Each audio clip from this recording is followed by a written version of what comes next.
Hello friends, my name is Dr. Shakil and I am a practicing physician for the last 30 years. आज मैं अपना एक YouTube channel शुरू करने जा रहा हूँ। इसका मेन पर्पस है कि जो भी डिजीज़ेज़ जो कॉमनली हम अपने सराउंडिंग्स में देखते हैं उसके बारे में जो कॉमन क्वेश्चंस हैं जो हर आदमी जानना चाहता है उनको मैं एक एक करके डिस्कस करूँ। तो उसी सिलसिले से आज मैं अपना पहला वीडियो जो है वो कोविड वैक्सीन के ऊपर शुरू करूँगा। इसके बाद मैं हर हफ्ते कोशिश ये करूँगा कि एक ना एक नए टॉपिक पे कुछ वीडियोस बनाए जाएं जिसमें मैं क्वेश्चन आंसर के ही फॉर्म में चीज़ों को डिस्कस करूँगा। वो क्वेश्चन जो कि ज़्यादातर मेरे पेशेंट्स या रिलेटिव्स जो मुझसे पूछते रहते हैं। इसके अलावा अगर आपको भी कोई स्पेसिफ़िक क्वेश्चन पूछना है तो वो कमेंट सेक्शन में लिख के आप मुझसे पूछ सकते हैं। तो जैसा कि आप सभी जानते हैं कि आजकल कोविड का ज़माना है और कोविड वैक्सीन आ गई है, तो इसके सिलसिले से जो क्वेश्चंस मुझसे पूछे जाते हैं उन्हीं को मैं इस वाले वीडियो में डिस्कस करूंगा। जो सबसे कॉमन क्वेश्चन आजकल पूछा जाता है कि why to take vaccine and when to take vaccine. तो इसका जो आंसर है वाई टू टेक वैक्सीन, तो जैसा कि आप सभी जानते हैं कि किसी भी बीमारी को ट्रीट करने के दो तरीके होते हैं, एक होता है प्रिवेंशन और दूसरा होता है treatment. And it is always said कि prevention is better than cure.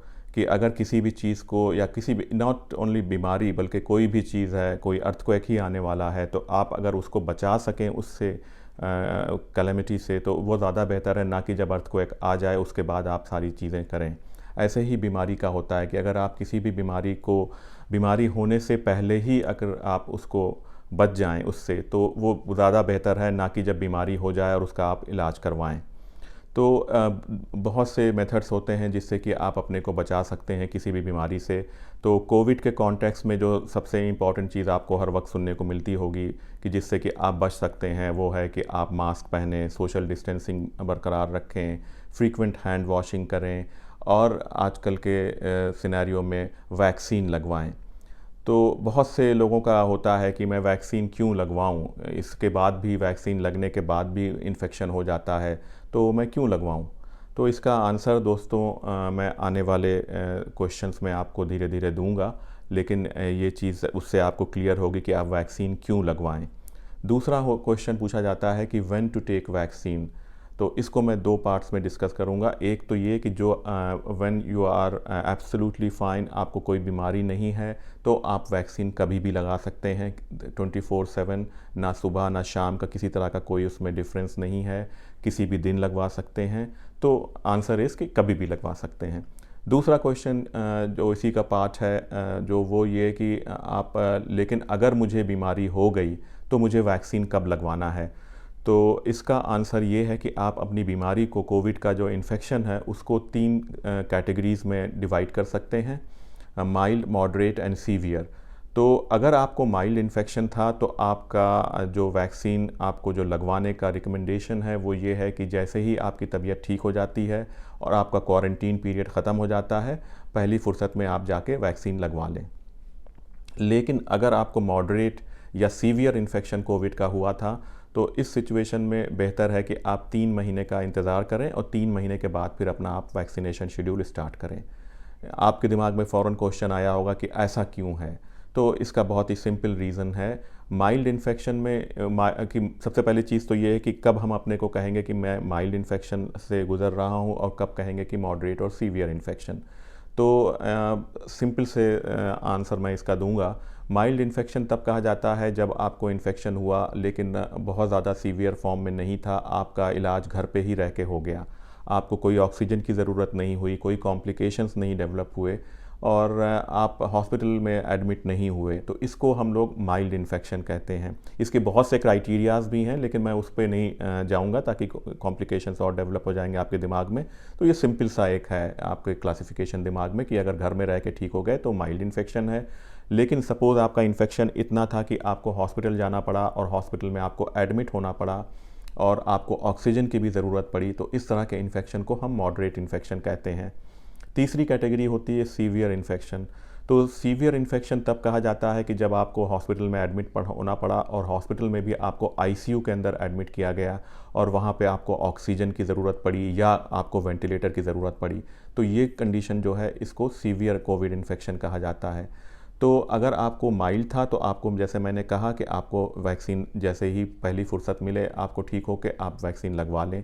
लेकिन अगर मॉडरेट और सीवियर इन्फेक्शन था तो उसमें इसलिए रुकने को कहा जाता है क्योंकि आपके अंदर इतनी एंटीबॉडीज़ नेचुरली डेवलप हो जाती हैं जिससे कि 3 महीने तक आपके बॉडी का प्रोटेक्शन रहता है। तो ये इसका रीज़न है। दूसरा क्वेश्चन होता है, ये तो मैंने डिस्कस किया कि आपको वैक्सीन कब लगवानी है, और दूसरा इसी का पार्ट है कि when not to take vaccine, कि किस सिचुएशंस में हमें वैक्सीन नहीं लगवानी है। तो इसका एक तो ये है कि अगर आपको एलर्जीज़ हैं और एलर्जी भी इतनी सीवियर किस्म की है कि आपको जब भी एलर्जिक रिएक्शंस होते हैं वो आसानी से ठीक नहीं होते हैं और आपको फ़ौरन भाग के हॉस्पिटल में या अपने पास आपको इंजेक्शन रख के इंजेक्शंस दे के अपने को कंट्रोल करना पड़ता है, जैसा कि एनाफिलैक्टिक शॉक वगैरह जो कहते हैं हम लोग मेडिकल टर्म में। तो अगर उस तरह की एलर्जी है या वैक्सीन के किसी कंपोनेंट से आपको वैक्सीन है का एलर्जी है तो आपको वैक्सीन नहीं लगवानी है। सिमिलरली अगर आपको सपोज़ कर लीजिए कैंसर के पेशेंट हैं और आप कीमोथेरेपी पे हैं तो तब भी आपको वैक्सीन नहीं लगवानी है। अदरवाइज़ और जितने भी कैटेगरीज़ के लोग हैं जो रिकमेंडेशंस के हिसाब से एलिजिबल हैं वो वैक्सीन लगवा सकते हैं। इसी के सिलसिले से एक और क्वेश्चन पूछा जाता है ज़्यादातर पेशेंट से कि what are the common side effects of the vaccine. So basically जो साइड इफ़ेक्ट्स तो नहीं हैं लेकिन वो इम्यूनोजेनिक रिस्पॉन्स कहलाता है, कि जैसे आपने देखा होगा जब आपको कोई भी वैक्सीन लगती है तो उसके बाद आपको कुछ घंटों के बाद फीवर फीलिंग होती है या शिवरिंग होती है या बॉडी एक है, हेड एक है, वीकनेस है, या कुछ केसेस में आपके स्वेलिंग डेवलप हो जाती है जिसको कि हम लोग लिम्फ नोड्स कहते हैं, कि एक्जिला में जो बगल है यहाँ पे या आपके गर्दन में यहाँ पे आपको लिम्फ नोड्स डेवलप हो जाते हैं। तो these are basically immune response जो होता है बॉडी का उसकी वजह से ये होता है। इससे कोई घबराने की ज़रूरत नहीं है। बहुत आसानी से इसको आप घर पे रह के इलाज कर सकते हैं पैरासीटामॉल लेके, और यूजुअली ये जो हैं 48 आवर्स के अंदर ये सब चीज़ें ठीक हो जाती हैं। लेकिन जो लिम्फ नोड्स हैं जो कि स्वेलिंग जो हैं वो कभी कभी कई हफ्ते तक रहते हैं और फिर वो धीरे धीरे करके अपने आप ठीक हो जाते हैं। तो इसलिए कोई घबराने की बात नहीं है। रीज़न मैं इसको डिस्कस इसलिए कर रहा हूँ ताकि आपके पास ये इन्फॉर्मेशन रहे, क्योंकि कुछ पेशेंट्स में लिम्फ नोड्स भी बढ़ जाते हैं जो कि बहुत कॉमनली नहीं देखा जाता है। ज़्यादातर कॉमनली जो लोगों को साइड इफ़ेक्ट्स जो महसूस होते हैं वो ये है कि फ़ीवर है, बॉडी एक है, या चिल्स हो रहे हैं, या वीकनेस है। ठीक। एक और क्वेश्चन जो पेशेंट्स अक्सर पूछते हैं कि can pregnant and lactating mothers take the vaccine. तो इसका आंसर है कि बिल्कुल, अगर आप जहां रह रहे हैं अगर वहां पे फाइज़र या मॉडर्ना वैक्सीन अवेलेबल है तो बिल्कुल आप प्रेग्नेंट लेडीज़ में आप ये वैक्सीन दे सकते हैं। दूसरी जो वैक्सीन्स हैं जैसा कि आपको पता है साइनोफार्म है या एस्ट्राजेनिका है या जॉनसन एंड जॉनसन है, उनके बारे में अभी बहुत क्लियर कट एविडेंसेस नहीं मौजूद हैं। हालांकि उनके ऊपर भी स्टडीज़ चल रही हैं, हो सकता है आने वाले दिनों में इसके ऊपर क्लैरिटी आ जाएगी। लेकिन अभी के हिसाब से जो रिकमेंडेशंस हैं उसमें ये है कि अगर आप मैसेंजर आरएनए वैक्सीन्स हैं जो जैसे कि मॉडर्ना है या फाइज़र है उसको आप बिल्कुल दे सकते हैं। अगर कोई लेडी प्रेग्नेंट है या लैक्टेटिंग है या जो बच्चे को दूध पिला रही है उसमें आप ये वैक्सीन्स को दे सकते हैं। इनको भी 2 डोजेज़ जैसे कि नॉर्मल लोगों को देते हैं वैसे ही 2 डोजेज़ उनको भी देनी होगी शेड्यूल के हिसाब से। एक और बहुत कॉमनली आस्क्ड क्वेश्चन है जो कि ये पूछा जाता है, I am a heart patient with stents and on blood thinner, shall I take the vaccine. तो इसका आंसर है बिल्कुल, आपको तो ज़रूर लेना चाहिए क्योंकि आप हाई रिस्क पे हैं। जो भी हार्ट के पेशेंट्स होते हैं या जो डायबिटीज़ के पेशेंट हैं या कोई भी क्रॉनिक डिजीज़ के पेशेंट हैं, चेस्ट के आज़मा का है या क्रॉनिक ऑब्स्ट्रक्टिव एयरवे डिजीज़ है, ये सारे ही पेशेंट हाई रिस्क माने जाते हैं। तो इन पेशेंट्स में तो ज़रूर आपको वैक्सीन, अगर कोई कंट्राइंडिकेशन नहीं है तो वैक्सीन बिल्कुल लगवानी चाहिए। इसके बारे में कोई भी घबराने की ज़रूरत नहीं है। और आपको जैसे आप रूटीन में अपनी दवाएं खाते हैं वैसे ही दवाएं खाते रहना है, वैक्सीन लगवाने से पहले भी और वैक्सीन लगवाने के बाद भी। एक और क्वेश्चन जो इसके बाद पूछा जाता है कि shall I stop my walk and gym activities after taking the vaccine. तो इसका भी आंसर है कि बिल्कुल नहीं। आप अगर जिम जाते हैं तो आप जो भी एक्टिविटीज़ वहाँ करते हैं उसको जारी रखिए। अगर आप वॉक करने जाते हैं तो आप वॉक पे जा सकते हैं। अगर आपने वैक्सीन लगाई है तो इसका बिल्कुल भी ये मतलब नहीं है कि आपको ये एक्टिविटीज़ को बंद करना है। लेकिन हाँ, अगर आप अपने से अंदर आप वीकनेस फील कर रहे हैं, या आपको फीवर फील हो रहा है, या आपको ऐसा लग रहा है कि मैं काम जो एक्टिविटीज़ करता था वो करने में मुझे तकलीफ़ होगी, तो आप कुछ दिन इसको अवॉइड कर सकते हैं। बट ऐसा कोई रिकमेंडेशन नहीं है कि अगर आपने वैक्सीन लगाई तो आप जिम नहीं कर सकते, या आप वॉक नहीं कर सकते, या आप अपनी डेली एक्टिविटीज़ नहीं कर सकते। एक और क्वेश्चन जो बहुत ही ज़्यादा पूछा जाता है कि if I take the vaccine what effect it will show on my RT-PCR result. ये एक मेरे पेशेंट ने अभी रिसेंटली भी मुझसे ये चीज़ पूछी थी कि उनको 4 दिन के बाद इंडिया ट्रैवल करना था और उनकी वैक्सीन ड्यू थी 1 दिन के बाद। तो उनके दिमाग में ये बहुत परेशानी थी कि अगर मैंने वैक्सीन लगाई तो उसके 2 दिन के बाद जब मैं RT-PCR कराऊँगा तो वो टेस्ट कहीं पॉजिटिव ना हो जाए। तो इसका आंसर ये है कि बिल्कुल भी घबराने की बात नहीं है। आपको अगर वैक्सीन लगी है तो उससे RT-PCR पॉजिटिव नहीं आता। उसके बाद जो एंटीबॉडीज़ डेवलप होती हैं, उस एंटीबॉडीज़ को डेवलप होने में भी कम से कम 15 दिन लगते हैं, और एक डोज़ लगने के बाद 50% ही एंटीबॉडीज़ डेवलप होती हैं। लेकिन RT-PCR आपका चाहे 1 डोज़ लगे या 2 डोज़ लगे, उसके बाद भी कभी भी RT-PCR पॉजिटिव नहीं होगा। तो इसलिए चाहे आपकी वो फर्स्ट डोज़ हो या सेकेंड डोज़ हो, और उसके बाद अगर आपको ट्रैवल करना है तो बिना झिझक आप ट्रैवल कर सकते हैं और वैक्सीन को भी लगवा सकते हैं। इसमें कोई भी डरने की ज़रूरत नहीं है।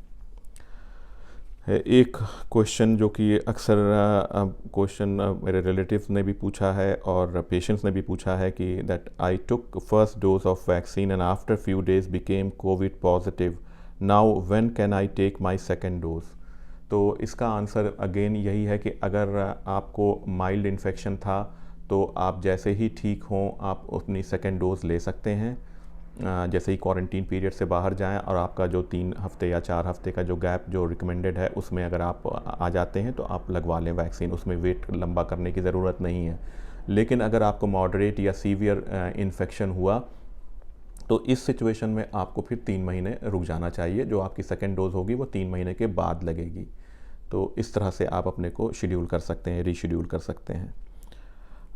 एक और क्वेश्चन है वो ये, can I take another brand of vaccine after completing 2 doses, और can I switch the brand after the first dose. आजकल ये अक्सर क्वेश्चन मुझसे पूछा जाता है, स्पेशली यहाँ दुबई में, कि जिन्होंने साइनोफार्म जो कि चाइनीज़ वैक्सीन थी उसको लगवाया अब लेकिन उसकी वजह से कुछ जगहों पे प्रॉब्लम आती है कि जिनको यूरोप या अमेरिका ट्रैवल करना है तो वहाँ पे वो साइनोफार्म को एक्सेप्ट नहीं करते।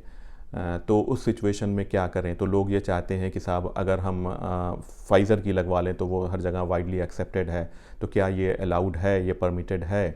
तो इसके बारे में जो आंसर है वो ये है कि अभी इसके बारे में क्लियर कट रिकमेंडेशंस नहीं आए हैं।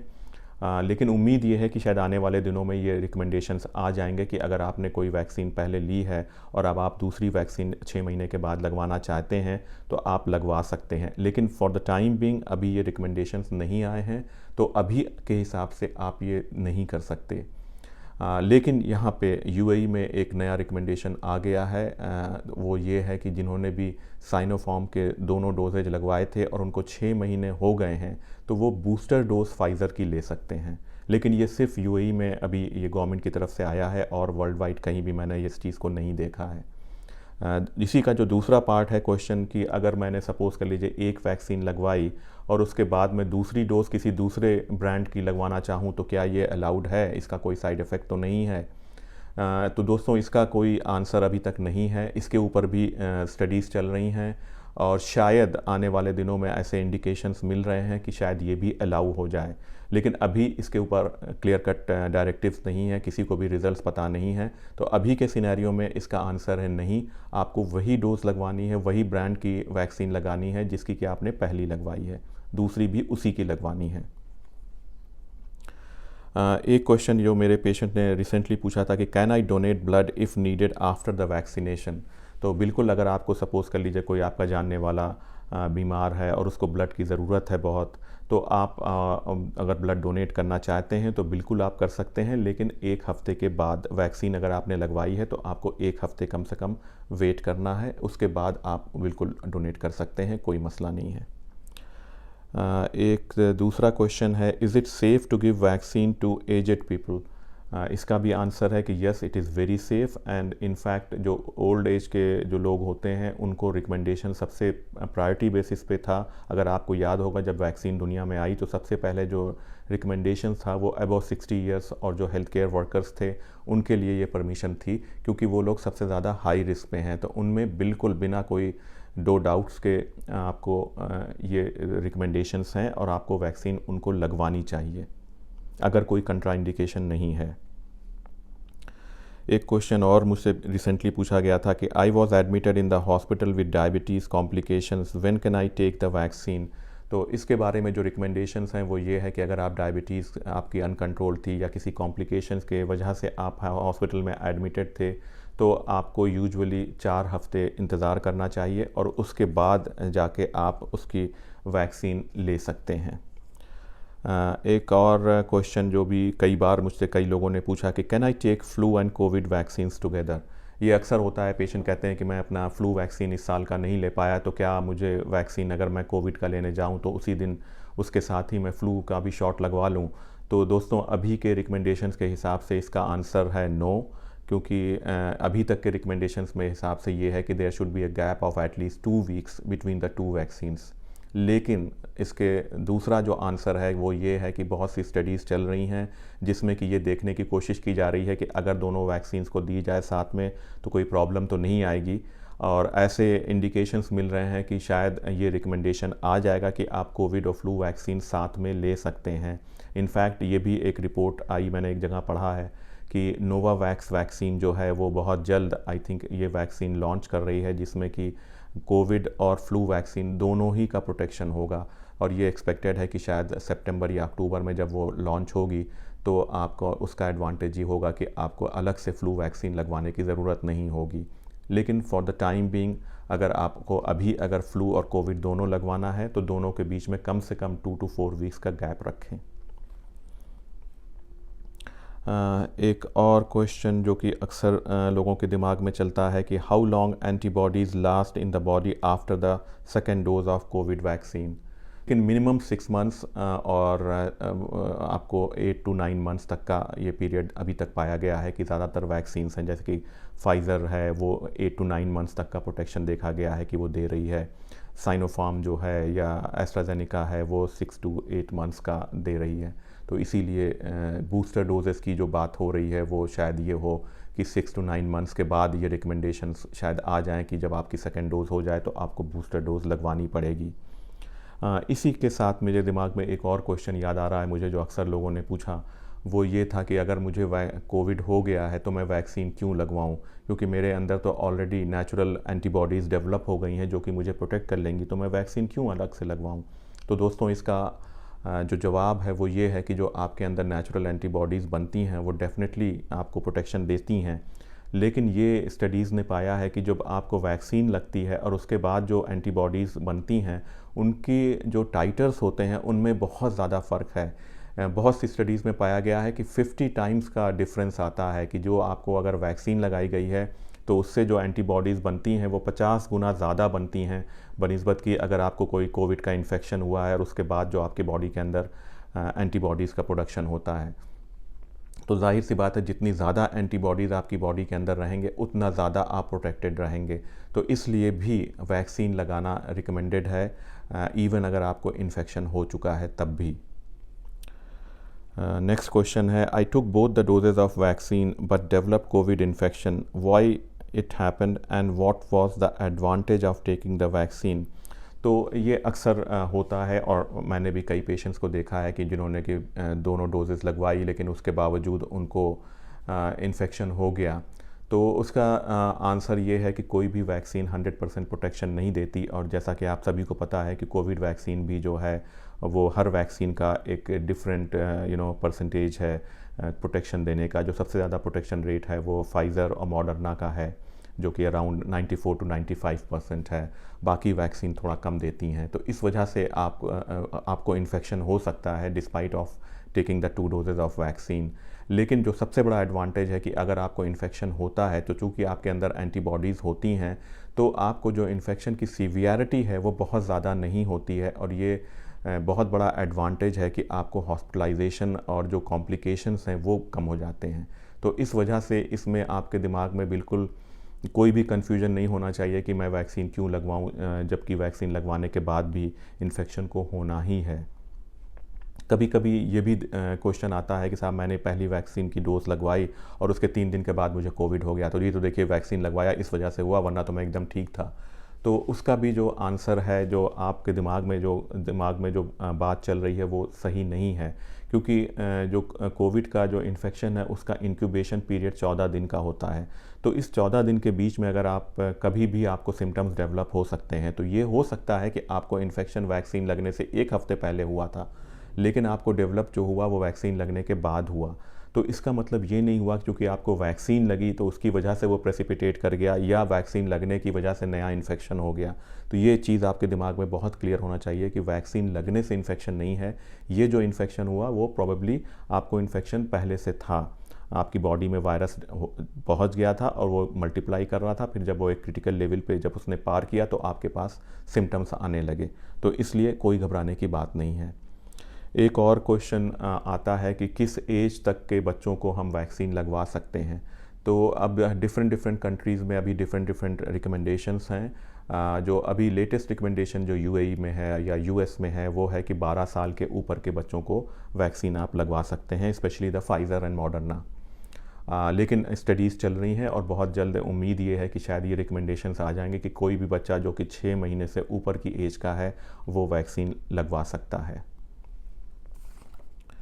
फिर है, can my kids get infected if I take the vaccine and I stay with them. ये क्वेश्चन भी एक मेरे जानने वाले पेशेंट ने बहुत ही रिसेंटली पूछा कि अगर मैं वैक्सीन लगवाऊं तो मैं घर में बच्चों के साथ ही रहता हूं, तो मेरे वैक्सीन लगने से बच्चों को तो नहीं इन्फेक्शन हो जाएगा। तो इसका भी आंसर है बिल्कुल नहीं। आप बिना किसी डर के आप वैक्सीन लगवाएं, इससे बच्चों को या किसी को भी आपसे ट्रांसमिशन नहीं होने वाला और आपको भी कोई उससे इन्फेक्शन नहीं होने वाला, बल्कि प्रोटेक्शन मिलने वाला है। लास्ट क्वेश्चन जो मैं डिस्कस करने जा रहा हूँ वो ये है, I am suffering with diabetes and taking insulin on a daily basis, so shall I take the vaccine, shall I take insulin on the day of vaccination. The answer is बिल्कुल। आप जो भी दवा लेते हैं, चाहे वो इंसुलिन है या कोई भी आप टैबलेट लेते हैं, चाहे वो शुगर की हो, ब्लड प्रेशर की हो, हार्ट की हो, वो सब आपको लेते रहना है जैसा कि आप रूटीन में लेते थे। वैक्सीन लगवाने जाने से पहले भी वैसे ही लेना है और वैक्सीन लगने के बाद भी आपको वैसे ही करना है। आपकी जो डेली रूटीन थी उसी को आपको फॉलो करना है। किसी भी तरह के चेंजेस की ज़रूरत नहीं है, किसी तरह की डाइट में भी कोई चेंजेस की ज़रूरत नहीं है, इसका कोई भी कोरिलेशन नहीं है। तो बिना झिझक आप वैक्सीन लें और साथ में जैसी दवाएं आपकी चलती थी वैसे ही चलने दें।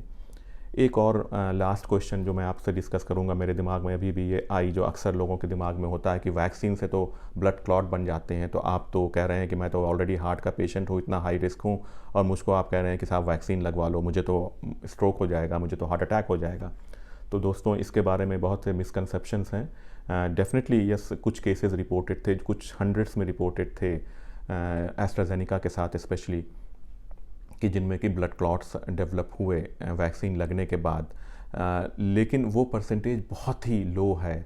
तो जब भी हम कोई काम करते हैं, चाहे वो वैक्सीन लगाते हैं या कोई भी आप बिज़नेस भी करते हैं, तो आप हमेशा उसमें देखते हैं कि उस चीज़ को करने से आपको कितने बेनिफिट्स हैं और कितने लॉसेस हैं। तो अगर बेनिफिट्स ज़्यादा हैं तो आप उस काम को करते हैं, अगर लॉसेस का ज़्यादा चांसेस हैं तो आप नहीं करते हैं। तो यहाँ भी जब आप वैक्सीन लगाते हैं, definitely there are certain disadvantages of taking the vaccine, लेकिन जो एडवांटेजेस हैं वो बहुत ज़्यादा हैं। तो इसलिए आपको हमेशा वो काम आपको करना चाहिए जिसमें कि आपको फ़ायदा ज़्यादा हो। तो इसलिए मैं ये आपसे रिक्वेस्ट करूँगा कि आपको वैक्सीन बिल्कुल लगवाना चाहिए। Definitely there are certain risk involve, लेकिन उसको आपको रिस्क को वे करके अपने हिसाब से देखना है कि आपको उससे फ़ायदा ज़्यादा होने जा रहा है या नुकसान, और उसके बाद ये अपना एक कॉन्शियस डिसीजन लेना है कि हमें वैक्सीन लगवानी है या नहीं। तो आज मैं ये वीडियो अब यहीं पे ख़त्म करूँगा और आप सबसे फिर से एक बार रिमाइंड करूँगा कि आप लोग मेरे चैनल को सब्सक्रिप्शन बटन दबा दें और उसके बाद उसका जो बेल आइकन है उसको भी क्लिक कर दें, ताकि जो मैं next video most likely with in few days आपको डालूँगा तो वो आपके पास फ़ौरन पहुँच जाए।